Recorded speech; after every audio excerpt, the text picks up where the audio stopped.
මේ තියෙන්නේ මම අද කරපු ජොබ් එකක් පානදුර. මේක LG ඉන්වර්ටර් මැෂින් එකක්. මේක ඉන්වර්ටර් කියන්නේ මේක ඩිරෙක්ට් ඩ්‍රයිව්. මේකේ ඉෂුව එක තමයි මේ මැෂින් එකේ ටබ් එකේ වතුර පුරව ගන්න නැහැ. වතුර සැරෙන් සැරේට එළියට යවනවා.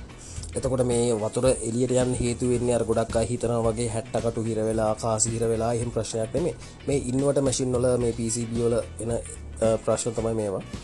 මේ මැෂින් එක PCB එක කලින් අපි ගලවගෙන ගිහිල්ලා මේ රිපෙයාර් කරලා ගෙනල්ලා තමයි මේ අද හයි කරන වීඩියෝ එකක් තියෙන්නේ.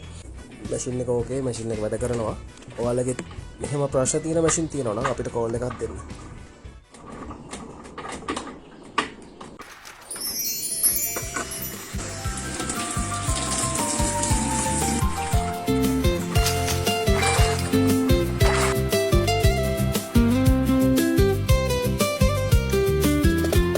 මගේ සෝක සුසුම් පාවේ රස සිහින පැතුම් ආවේ නිතර ඔබේ දෙසයි බලන්නේ ඔය මිහිරි ගීතරාවේ ඒ බඹර තුඩට ආවේ ඔබේ